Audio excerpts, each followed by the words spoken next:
안녕하세요. 새로운 단원과 함께 돌아왔습니다. 여러분의 국어 선생님 김대은입니다.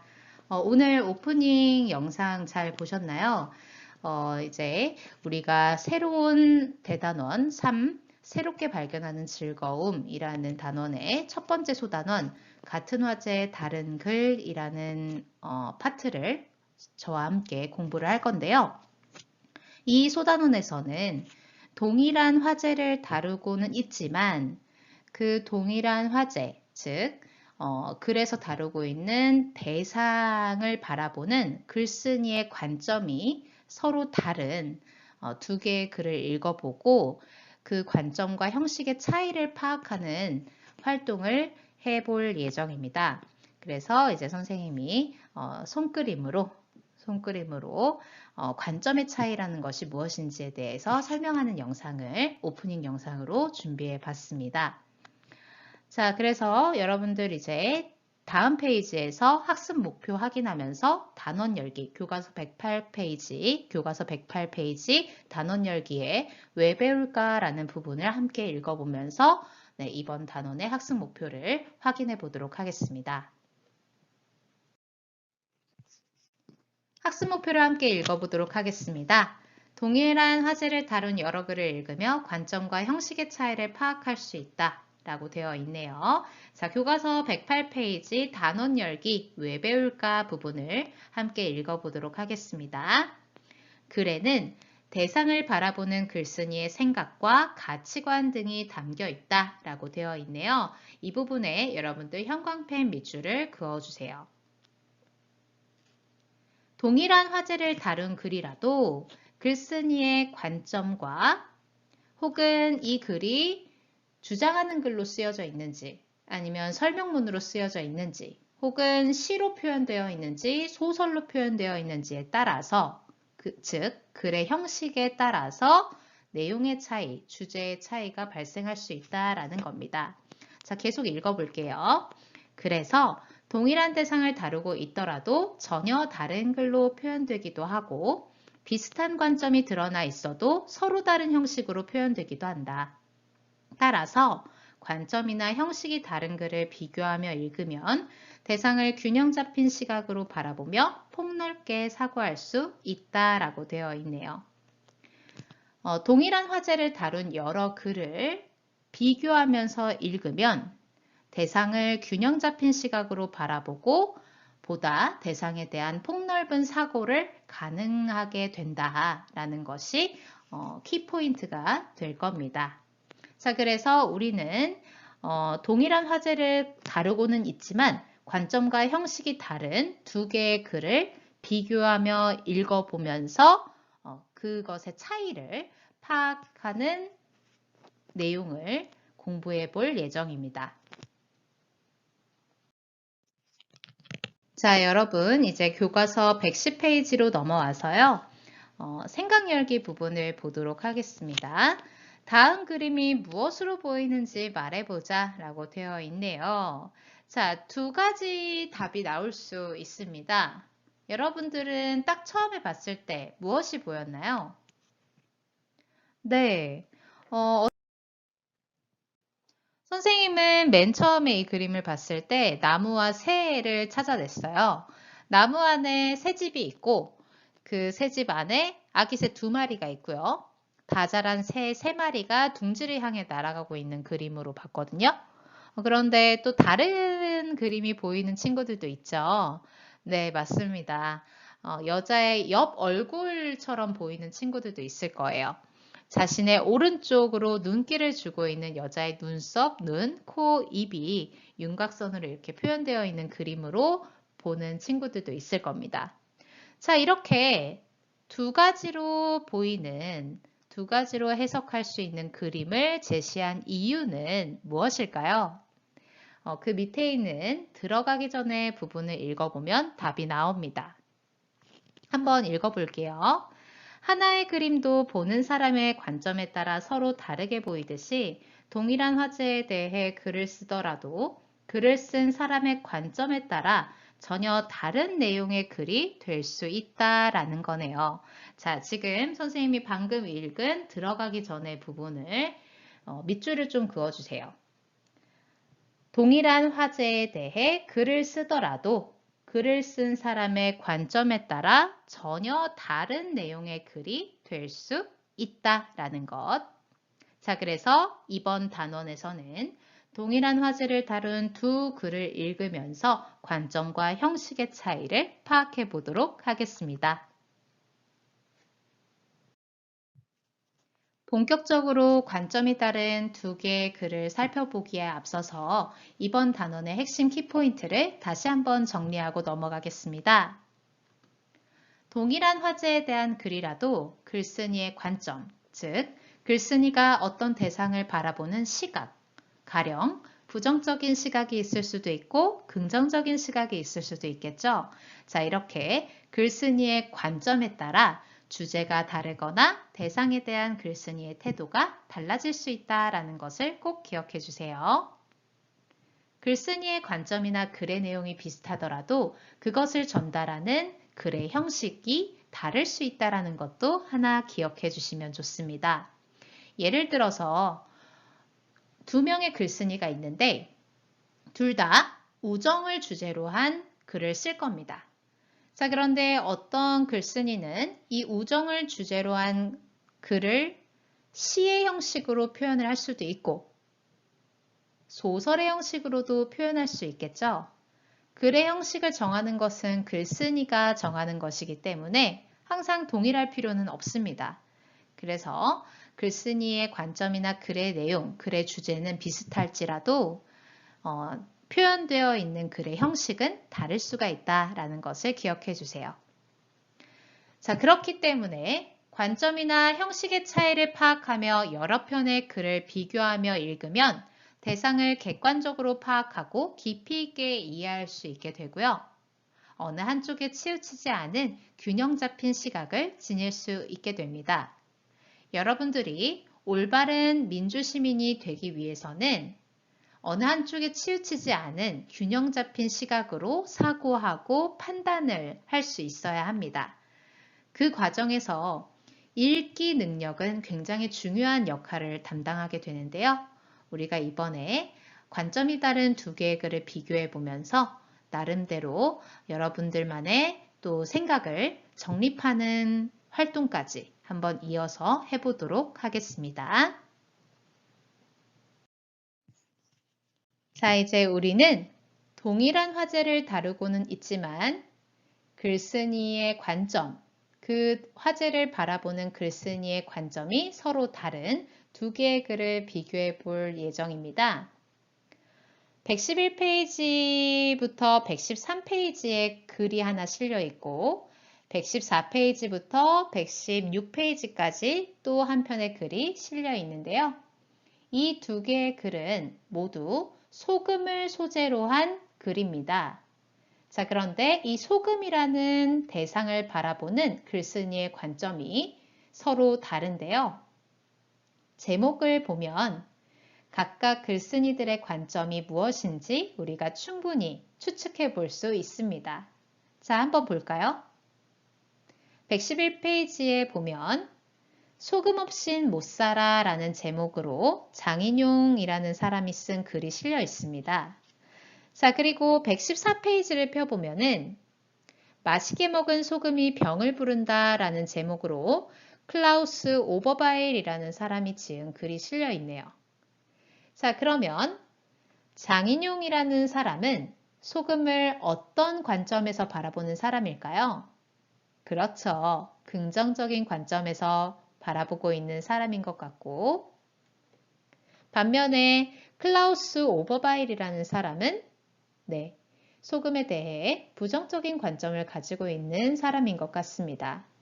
자, 그렇게 글쓴이의 관점이 달라졌기 때문에 둘 다 똑같이 소금에 관한 내용을 다루고 있지만 세부적인 내용이나 글쓴이가 소금을 바라보는 태도는 달라질 수밖에 없겠죠. 자, 어떻게 다른지 그 내용을 찬찬히 살펴보도록 하겠습니다. 먼저 교과서 111페이지부터 실려있는 소금 없인 못 살아 장인용이라는 사람의 글부터 읽어보도록 할게요. 우리가 알고 있는 고대 문명들은 대부분 물, 식량과 더불어 소금을 쉽게 구할 수 있는 곳에서 시작되었다. 소금을 생산하는 도시는 큰 부를 축적할 수 있었고, 소금이 이동하는 중심지에는 교역로가 발달하였다. 그뿐만 아니라 소금 때문에 전쟁이 일어나기도 하였다고 하니 사람들이 소금을 얼마나 귀하게 여겼는지 알만하다. 사람들은 조그만 알갱이에 불과한 소금을 왜 이렇게 중요한 존재로 인식하였을까? 자, 내용을 한번 볼게요. 두 번째 줄을 보면 소금을 생산하는 도시는 큰 부를 축적할 수 있었고 소금이 이동하는 중심지에는 교역로가 발달했다라는 거죠. 교역로는 이제 무역을 하는, 여러분도 혹시 역사 시간에 실크로드라는 말 들어본 적 있나요? 네, 실크로드가 대표적인 교역로라고 볼 수 있는데 어떤 주로 나라와 나라 사이에 물건을 사고팔고 하기 위해서 이동하는 길을 교역로라고 합니다. 자, 교역로가 발달을 했고요. 그뿐만 아니라 소금 때문에 뭐까지 일어났다고 합니까? 그렇죠. 전쟁이 일어나기도 하였다고 하네요. 자, 그런 것으로 봤을 때 사람들이 소금을 참 귀하게 여겼구나라는 것을 알 수 있다라고 합니다. 자, 이것이 바로 이제 소금의 중요성을 보여주는 사례들을 지금 글의 첫 부분에서 보여주고 있는 겁니다. 자, 계속 살펴볼게요. 사람들은 조그만 알갱이에 불과한 소금을 왜 이렇게 중요한 존재로 인식하였을까? 자, 이렇게 여러분들 글 앞부분에 질문 형식을 사용을 하게 되면 어떤 점이 좋을까요? 그렇죠. 질문을 통해 중심 화제에 대한 독자의 호기심, 독자의 관심, 독자의 주의를 끌 수가 있게 되는 거죠. 자, 그래서 여러분들 이렇게 교과서에 지금 선생님이 밑줄 그은 부분 그리고 필기할 내용들을 PPT로 만들었으니까 여러분들 잘 필기하면서 내용을 정리하길 바랍니다. 자, 사람들은 조그만 알갱이에 불과한 소금을 왜 이렇게 중요한 존재로 인식했을까라는 이 부분의 역할은 질문을 통해 중심 화제에 대한 독자의 주의를 환기시키는 용도로 이렇게 질문 형식으로 처음 부분을 시작하고 있습니다. 자, 이 글의 처음 부분이 지금 방금 살펴본 이 문단 전체이고요. 처음 부분에서 하고자 했던 얘기는 옛날부터 소금은 매우 중요한 존재였다라는 것을 사례를 보여주면서 이야기를 시작하고 있는 겁니다. 자, 다음 부분을 보도록 하겠습니다. 생명의 근원이 되는 소금. 소금은 나트륨 원자 하나가 염소 원자 하나와 결합한 분자들의 결정체에 지나지 않고 사람에게 필요한 소금의 양도 하루에 3g 정도밖에 되지 않는다. 하지만 우리 몸에 들어온 소금은 나트륨 이온과 염화 이온으로 나뉘어 신진대사에 많은 영향을 미친다. 예를 들어 혈액이나 위액과 같은 체액의 주요 성분이 되어 영양소를 우리 몸 구석구석으로 보내기도 하고 우리 몸에 쌓인 각종 노폐물을 땀이나 오줌으로 배출하기도 한다. 이처럼 소금은 사람을 비롯하여 모든 동물이 생명을 유지하는데 없어서는 안 되는 존재인 것이다. 자, 아주 중요한 내용들이 많이 나와 있습니다. 일단 먼저 첫 번째 줄에 밑줄을 한번 그어 볼게요. 소금은 나트륨 원자 하나가 염소 원자 하나와 결합한 분자들의 결정체라고 되어 있네요. 자, 이 부분은 바로 소금의 정의가 되는 거죠. 소금이란 이런 거다라고 하는 소금에 대한 화학적 정의가 나온 부분입니다. 자, 그리고 사람에게 필요한 소금의 양이 하루에 3g 정도밖에 되지 않는다고 하네요. 하지만 이렇게 작은 양의 소금이 우리 몸속에 들어왔을 때 굉장히 중요한 역할들을 한다라는 겁니다. 세 번째 줄에다 밑줄을 그어 볼게요. 우리 몸에 들어온 소금은 나트륨 이온과 염화 이온으로 나뉘어 신진대사에 많은 영향을 미친다 라고 되어 있는 부분에다가 아주 중요하게 굵게 여러분들 밑줄 긋고 필기를 하나 합시다. 자, 이것이 바로 지금 소금의 뭐라고 볼 수 있습니까? 그렇죠. 역할이라고 볼 수 있는데 소금의 역할은 생명을 유지하는데 아주 중요한 역할을 한다라는 것을 강조하고 있네요. 자, 그 옆에 예를 들어 라고 하면서 이 소금이 우리의 생명을 어떻게 유지를 시켜주는지 구체적인 예를 들어 설명을 해주고 있습니다. 자, 한번 볼게요. 혈액이나 위액 같이 체액의 주요 성분이 되어서 영양소를 우리 몸 구석구석으로 보내기도 하고 우리 몸에 쌓인 각종 노폐물을 땀이나 오줌으로 배출하는 역할도 한다고 합니다. 자, 그래서 이 지금 선생님이 괄호로 묶어놓은 이 부분이 바로 소금이 우리 몸에 미치는 영향의 구체적인 사례. 생명을 유지하는데 소금이 어떤 영향을 주고 있는지 구체적인 사례를 들어서 설명하는 부분이다. 여러분들이 체크해 두고 가면 좋을 것 같아요. 자, 결론은 이처럼 소금은 사람을 비롯하여 모든 동물이 생명을 유지하는데 없어서는 안 되는 존재인 것이다 라고 하면서 지금 소금에 대한 글쓴이의 어떤 관점, 그렇죠. 긍정적인 관점을 보여주고 있는 부분이다 라고 할 수 있겠네요. 자, 여러분들 교과서 111페이지 날개 질문이 하나 있을 겁니다. 글쓴이는 소금을 어떤 존재로 여기고 있습니까? 글쓴이는 소금을 사람을 비롯하여 모든 생물이 생명을 유지하는데 없어서는 안 되는 매우 중요한 존재라고 생각하고 있죠. 자, 날개 질문에 여러분들 답을 적어주시면 됩니다. 자, 교과서 112페이지로 넘어와서 계속해서 내용을 살펴보도록 하겠습니다. 소금은 주로 땀이나 오줌으로 배출되기 때문에 동물 대부분은 소금을 아끼기 위해 아예 땀을 흘리지 않거나 오줌도 아주 적게 누도록 진화해 왔다. 하지만 사람은 다른 동물들과 달리 땀과 오줌으로 아낌없이 소금을 배출한다. 따라서 사람은 소금을 충분히 섭취하여 보충해 주어야만 한다라고 되어 있네요. 선생님이 옛날에 터키 여행을 간 적이 있어요. 터키가 되게 더웠어요. 내가 한 8월 달에 갔기 때문에 더 더웠던 것 같은데 반팔을 입고 계속 이제 야외로 돌아다니는데 제 등에 제가 땀이 되게 많이 났었나 봐요. 등에 소금이 이렇게 바삭바삭거리는 거예요. 그래서 막 같이 간 그 언니 오빠들이 너 등에 소금 나온다고 네, 등에 나온 그 소금을 이렇게 털어주시는데 꽤 많은 양이 나왔어요. 제가 좀 땀을 많이 흘려서 저는 그래서 여름을 되게 싫어합니다. 자, 그렇게 우리는 사람들은 다른 동물과 달리 땀과 오줌으로 아낌없이 소금을 배출을 한대요. 그래서 사람은 소금을 따로 먹어줌으로써 이렇게 충분히 보충을 해주어야지 된다고 하네요. 자, 그래서 여러분들 세 번째 줄에다가 밑줄을 긋고 다른 동물들과 달리 사람이 소금을 충분히 섭취해야 하는 이유가 나와 있구나 라는 거를 챙겨주시면 될 것 같습니다. 자, 계속해서 내용을 살펴보겠습니다. 채집과 사냥으로 먹을거리를 구하던 옛날에는 주로 고기에서 염분을 섭취할 수 있었다. 그러다가 농사를 짓기 시작한 다음부터는 소금을 섭취하기가 어려워졌다.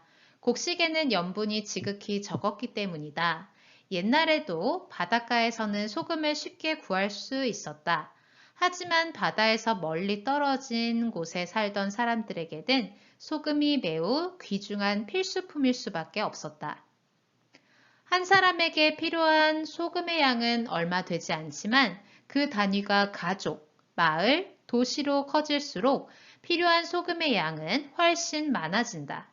그래서 소금을 확보하는 일은 사람들에게 중요한 과제였고 그 과정에서 문명도 함께 발전했던 것이다 라고 되어 있네요.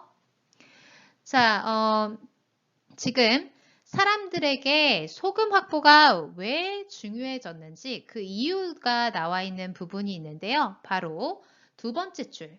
농사를 짓기 시작한 다음부터 소금을 섭취하는 것이 어려워졌기 때문에, 왜냐하면 곡식에는 염분이 적기 때문에 사람들이 소금을 섭취하기가 어려워져서 굉장히 소금이 귀해졌다라는 것을 지금 설명을 하고 있습니다. 그나마 바닷가 근처에 살고 있는 사람들은 괜찮은데 소금을 쉽게 얻을 수 있는데, 바다에서 먼 내륙 지방에 살고 있는 사람들한테는 소금이 아주 귀한 필수품이 된 거죠. 자, 그래서 가족, 마을, 도시로 단위가 점점 커질수록 필요한 소금의 양이 많아지게 되면서 많은 사람들이 이제 소금을 확보하기 위해서 바닷가 근처로 나가서 무역을 한다거나 하면서 문명도 함께 발전을 하게 되었다라는 거죠. 자, 그래서 이 부분, 사람에게 소금 확보가 중요해진 이유를 설명하는 부분이다 라는 거 하나 챙겨주면 될 것 같습니다.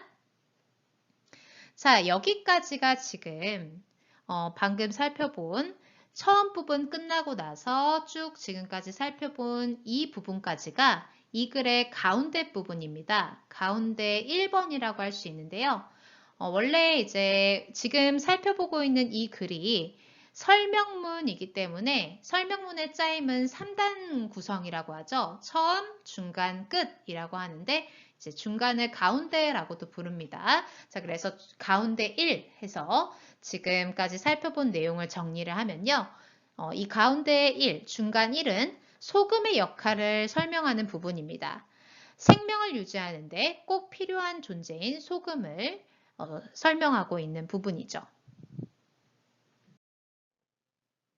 자, 지금까지 살펴본 가운데 1 부분의 내용을 다시 한번 정리하도록 하겠습니다.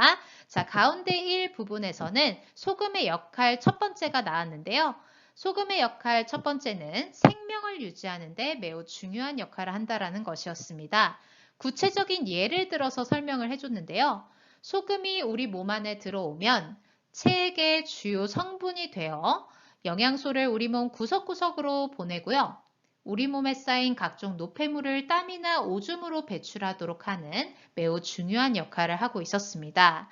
자, 그렇기 때문에 소금은 생명을 유지하는 데 꼭 필요한 존재이므로 육고기를 먹던 시절에는 그나마 염분 섭취가 쉬웠지만 이제 벼농사를 짓기 시작하면서 염분 섭취가 조금 어려웠던 사람들한테는 소금을 확보하는 것이 매우 중요한 과제였다라고 되어 있는 부분이었습니다. 자, 계속해서 다음 내용을 살펴볼게요. 음식의 맛을 살리고 식품을 신선하게 유지해주는 소금.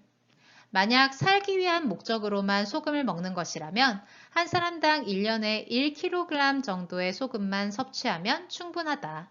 하지만 사람들은 실제로 그것의 몇 배가 넘는 소금을 소비한다.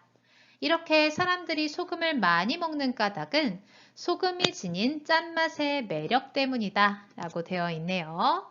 자, 그래서 지금 이 부분에서는 소금의 짠맛이 지닌 매력 때문에 사람들이 생존을 위해서 먹는 양보다 그냥 먹고 싶어서 먹는 양이 더 많다라는 거겠죠?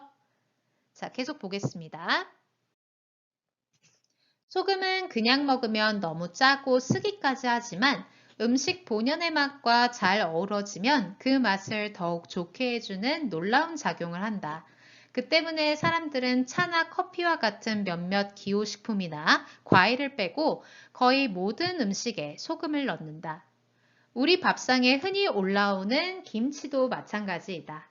김치를 담글 때 먼저 채소를 소금에 절이는데 소금에 절인 푸성귀가 발효되면서 맛있는 신맛을 낸다.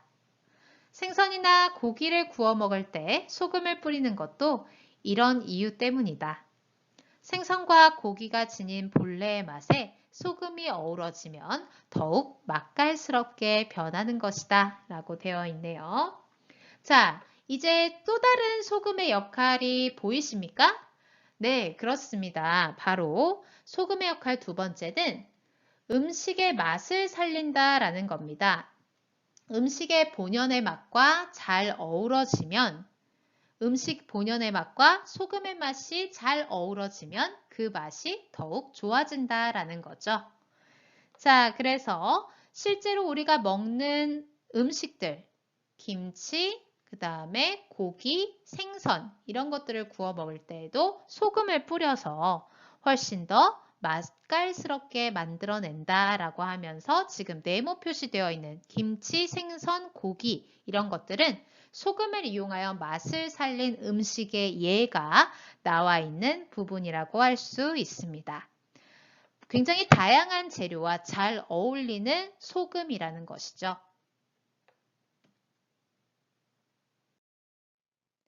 자, 다시 한번 정리를 하면요. 소금의 두 번째 역할 중 한 가지는 음식의 맛을 살린다라는 것입니다.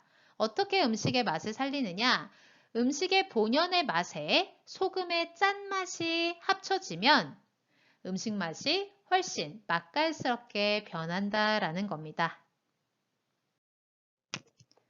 자, 계속해서 내용을 살펴보도록 하겠습니다. 소금은 식품을 보존하는 데도 큰 역할을 한다. 요즘은 냉장고 덕분에 음식을 오래 두고 먹을 수 있지만 냉장 시설이 제대로 갖추어져 있지 않던 옛날에는 그러기 어려웠다. 그래서 옛날 사람들은 식품을 오래 보존하기 위해 소금을 이용했다. 소금은 음식을 썩게 하는 미생물의 발생을 막아주어 식품이 신선한 상태로 유지되게 하기 때문이다. 자, 그러면 소금의 또 다른 역할 하나가 더 나왔는데요. 어디에다 밑줄을 그으면 될까요? 그렇죠. 첫 번째 줄. 소금은 식품을 보존하는데도 큰 역할을 한다. 이 부분에 밑줄을 긋고, 네. 소금의 역할 두 번째 2-2 식품을 신선하게 유지해 줌이라고 필기해 주시면 됩니다. 자, 소금이 지금 음식을 상하지 않게끔 할 수 있는 이유는 뭡니까? 그렇죠. 소금은 음식을 썩게 하는 미생물의 발생을 막아주기 때문에 식품이 신선한 상태로 유지될 수 있었던 거죠. 자, 그래서 소금을 넣으면 식품이 신선하게 유지되는 이유까지 나와 있네요. 자, 계속해서 내용을 살펴보도록 하겠습니다. 생선을 소금에 절이면 보존 기간이 길어져 오랫동안 두고 먹을 수 있다. 냉장 시설이 없던 시절에 내륙 사람들이 굴비나 간고등어를 맛볼 수 있었던 것도 소금 덕분이다. 소금에 절인 고기를 훈제하는 것도 고기를 오랫동안 보존하기 위해서이다. 소금은 생선이나 고기뿐만 아니라 채소의 보존 기간도 늘려준다. 온대지방 사람들은 겨울이 되어 채소를 먹을 수 없게 되면 극심한 비타민 부족 현상을 겪는다. 그래서 이를 극복하기 위해 채소를 염장하였고 이것을 겨울까지 먹으며 부족한 비타민을 섭취하였다라고 되어 있네요. 자, 역시 지금 소금이 식품을 신선하게 유지시켜주고 있는데 실제로 그런 그 소금을 이용해서 보존 기간을 늘린 식품들의 사례들이 나와 있습니다. 그렇죠. 생선, 그리고 고기, 채소 이런 것들이 소금에 절이거나 훈제를 하거나 해서 보존 기간을 늘린 사례들이 되는 거겠죠. 자, 그리고 여러분들 교과서 113페이지를 보면은 날개 질문이 하나 있을 텐데 날개 질문의 답도 나와 있습니다. 뒤에 가서 함께 살펴보는 걸로 하고요. 자, 지금 이렇게 동그라미 표시되어 있는 부분에다가 소금을 이용하여 보존 기간을 늘린 식품의 예다라는 것을 적어주시면 될 것 같아요.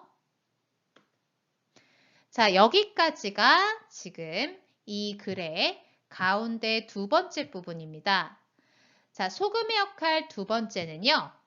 원래 가운데 부분의 첫 번째에서는 소금의 역할이 무엇이었습니까? 그렇죠. 생명을 유지하는데 매우 중요한 역할을 담당하는 것이었고 지금까지 살펴본 가운데 두 번째 부분에서 나온 내용은 소금의 또 다른 역할, 음식의 맛을 더욱 좋게 하고 음식을 신선한 상태로 유지하게 된다라는 것. 이 두 가지가 추가가 된 겁니다. 교과서 113페이지에 있는 날개 질문 답을 정리해 보도록 하겠습니다. 온대지방 사람들이 채소를 염장하는 까닭은 무엇이었나요? 그렇죠. 온대지방 사람들은 겨울이 되면 채소를 먹을 수가 없었어요. 그로 인해 비타민 부족 현상을 겪을 수밖에 없었는데 이를 극복하기 위해 채소를 염장하여 겨울까지 먹으면서 부족한 비타민을 섭취하게 되는 거죠. 자, 넘어가도록 하겠습니다. 자, 지금까지 살펴본 가운데 부분 두 번째 내용을 다시 한번 정리할게요. 소금의 역할 두 번째는 식품의 신선함을 유지하도록 도와준다라고 합니다.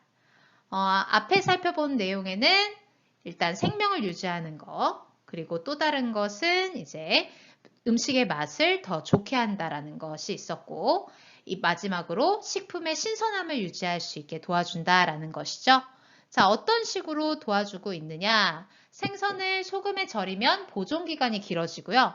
소금에 절인 고기를 훈제하는 방식을 통해 고기를 오랫동안 보존할 수 있었고, 겨울에 온대지방 사람들은 염장한 채소로 부족한 비타민을 섭취했다고 합니다. 자, 이렇게 소금은 음식을 썩게 하는 미생물의 발생을 막아주어 식품이 신선한 상태를 유지하게 도와주는 역할을 하고 있다라는 것까지 정리하면 되겠습니다. 자, 이 글의 마지막 부분을 살펴보도록 하겠습니다. 지금까지 알아본 것처럼 소금은 그 자체로 우리의 생명을 유지하는 데 꼭 필요하다. 또한 소금은 음식의 맛을 더하고 식품을 오랫동안 보존할 수 있게 한다.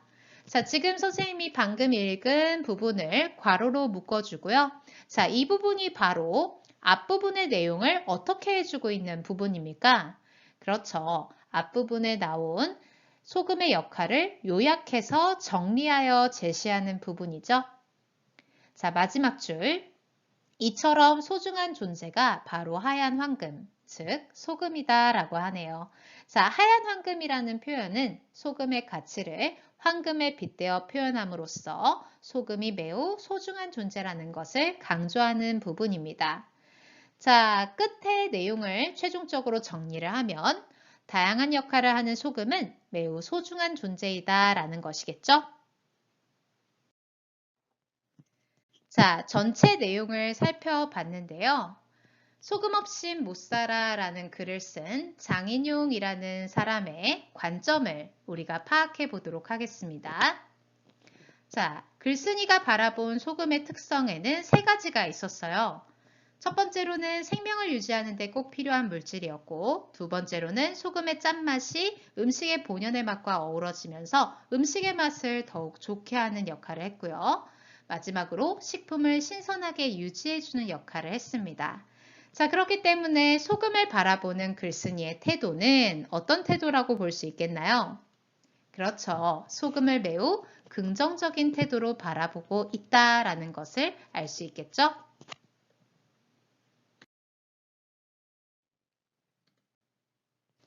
자, 이제 소금 없인 못 살아 라는 글의 최종 정리를 하도록 하겠습니다.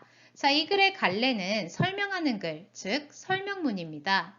설명하는 글이라는 것은 어떤 대상에 대한 정보를 전달하는 글이죠. 그렇기 때문에 분석적이고 객관적인 성격을 지니고 있고요. 이 글의 소재는 소금입니다. 그리고 이 글의 주제는 우리 생활에서 없어서는 안 될 중요한 존재인 소금을 설명하고 있는 글이었고요. 자, 특징은 두 가지로 정리할 수 있습니다. 소금의 역할을 체계적으로 정리하여 쉽게 내용을 전달을 하고 있고요. 독자의 이해를 돕기 위해 다양하고 구체적인 예시를 제시하고 있었다. 이렇게 내용을 정리하면 될 것 같습니다. 자, 오늘은 그래서 소금이라는 화제, 소금이라는 대상을 긍정적으로 바라보고 있는 글쓴이가 쓴 설명문을 읽어봤고요. 다음 시간에는 다른 관점, 오늘은 긍정적인 관점을 봤으니까 다음 시간에는 그렇죠. 부정적인 관점으로 쓴 글을 한번 읽어봐야 되겠죠? 자, 그래서 어떤 내용의 차이가 있는지, 또 형식도 달라요. 오늘은 설명하는 글을 읽었지만 다음 시간에는 주장하는 글을 읽을 거거든요. 그래서 어떤 식으로 또 형식이 달라졌는지 그런 것들을 비교하면서 내용의 차이, 형식의 차이를 발견하는 수업을 하도록 하겠습니다. 자, 오늘 수업 듣느라 고생 많았고요. 우리는 다음 시간에 만나도록 할게요. 하겠습니다.